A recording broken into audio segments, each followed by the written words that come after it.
Hello, welcome to Homework Help, the Algonquin Area Public Library's volunteer-run homework help video series for all ages. I am Valentine Madison, and I'm going to show you everything you need to know about lines today. So the first step in understanding lines is understanding the graph. Now here is a basic picture of all of the simplest components of a graph. You have the x-axis, which is the horizontal line shown in blue here, and the y-axis, which is the vertical line shown in red. And then you have the origin, which is the point where they meet, which is equal to the point 0, 0. You also have the quadrants, which are just these little squares. So here's quadrant 1 in the top right, quadrant 2 top left, quadrant 3 bottom left, and quadrant 4 bottom right. And really the quadrants are just there to describe where a point is. Sometimes questions will ask you to label, to only draw a line in a certain quadrant and stuff like that. So then the next step to understanding a graph is understanding how to graph. Now, when you graph a coordinate, you graph the x-coordinate first. When you write it out, it's going to be the x-coordinate comma the y-coordinate. And so when you go to graph this point, you should also follow the x first and then the y. So for example, if someone asks you to graph 1 comma 2, you would go, okay, I'm going 1 to the right, which is the x, and then I'm going 2 up, which is the y. On the flip side, if someone asks you to label what this point is as a coordinate, you would do the same thing. You would go 1, so the x is 1, and then you would go up to 1, 2, so it must be 1 comma 2.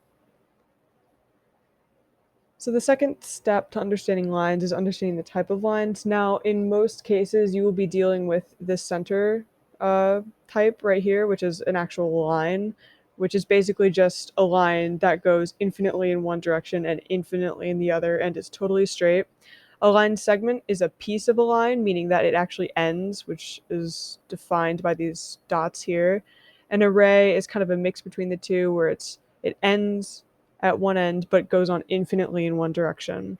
Now, in many of these examples, we're going to be using this line form. So a continuation of part 2 would be relationships between lines.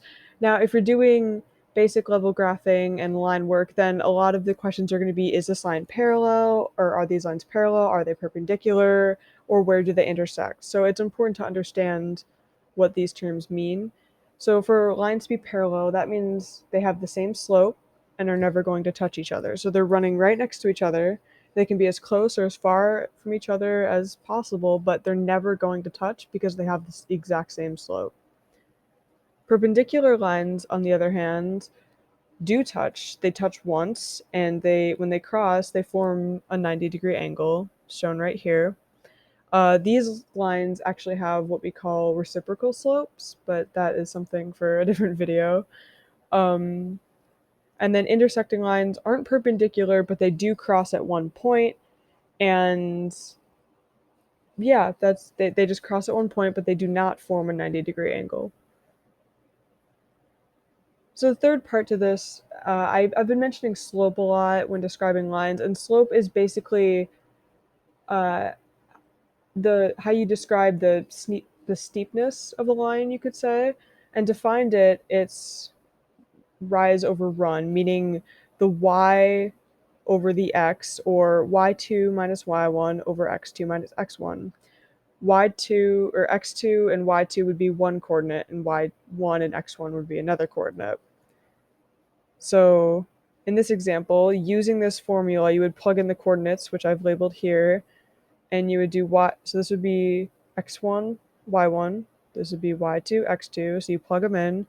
So y2, which is 2, minus y1, which is 0, over x2, which is 1, minus x1, which is 0, would get you 2 over 1, so the slope of this line would be 2. Another important thing to note about lines is that there are many different forms of equations.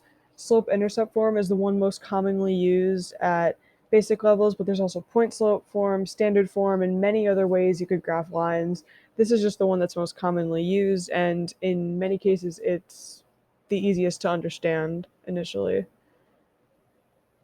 So parts of the slope-intercept form are, well, obviously of the y, mx plus b, so y equals mx plus b. The m is the slope value, and b is the y-intercept. So this is the exact same line I showed earlier in the slope example, and we know that the slope is 2. So you would plug 2 in for m.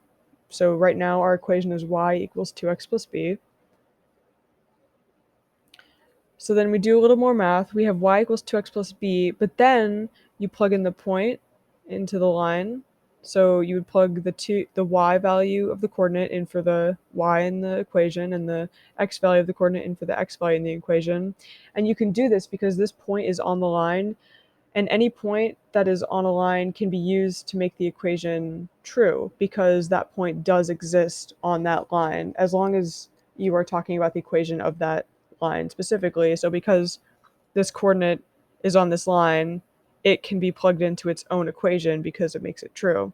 So you do that, you get 2 equals 2, and then we plugged in the 1 for the x value plus b, so 2 equals 2 plus b, so subtract the 2 and b must be equal to 0. And then we go to writing the equation now that we have all of our components.